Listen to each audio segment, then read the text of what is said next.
Nate with Lanco Tactical here today to talk to you about the AK-47. What I have here is an IO Inc. AK. It's made with a Polish receiver, assembled here in the States. It's basically a bare bones classic configuration for the AK.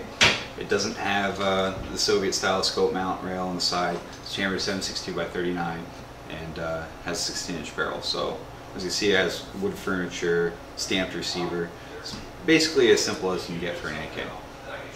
Just a little back history on the AK.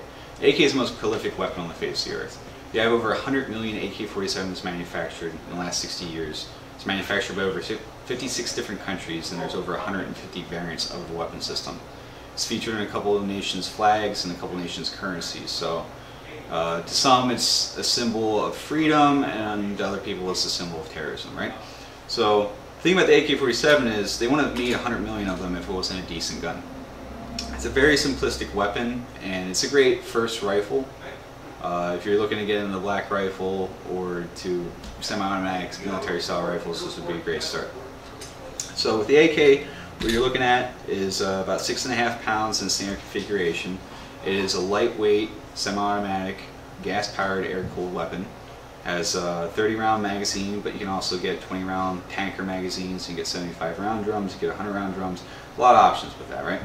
The problem that I have is a lot of people try to take an AK-47 and turn it into an AR-15.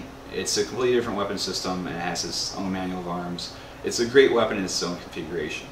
Of all the accessories that you can put on the AK, the only one that I would really seriously consider changing out right away would be to put an automatic style rail in the front and mount a small red dot optic. The rifles generally aren't known for their accuracy. Most manuals consider the max effective range of an AK is about 300 yards, 350 yards, right? That's not because of the limitations of the cartridge itself, it's because of the limitations of the sight radius. So what you have is a very short sight radius from your rear sight here to your blade front. It's only about a foot, a little bit over 12 inches from front to rear. The other thing is it's an open U-notch cut rear, so it's kind of like hunting rifle sights.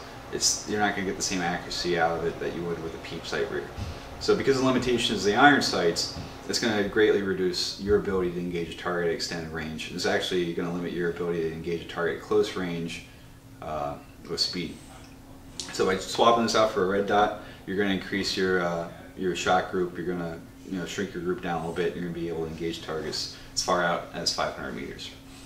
AK-47, as you see, you have your safety here. You have your charging wheel here. When this weapon was designed at the end of World War II by Mikhail Kalashnikov, it was one of those things where it was okay to take your strong side hand, load your magazine, flip your charging handle, flip the safety on and off. So the ergonomics of the weapon really aren't exactly what most people consider ideal.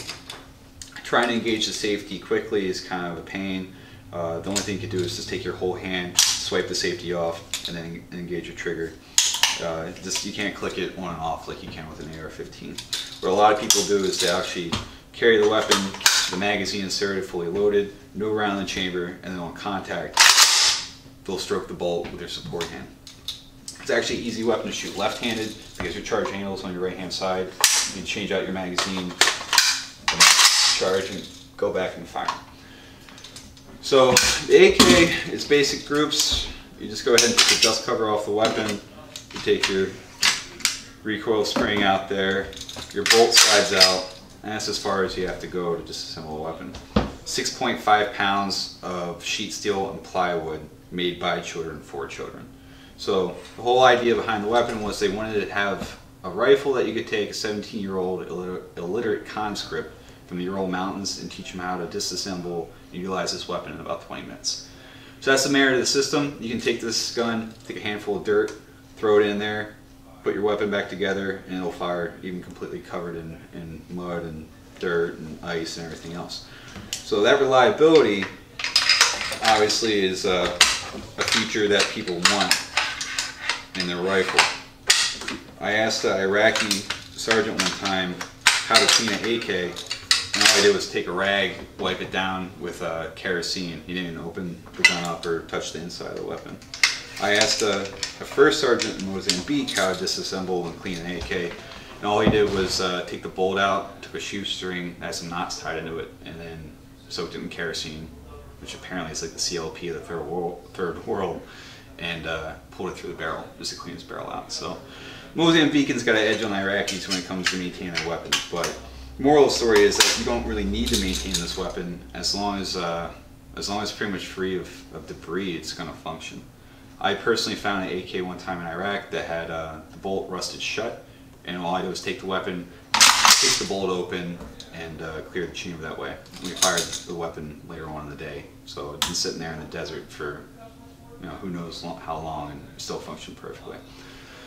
So in conclusion, the AK is a very reliable weapon. It's got an acceptable range of 300 yards, which is where most conflict occurs anyway, and it's worth consideration.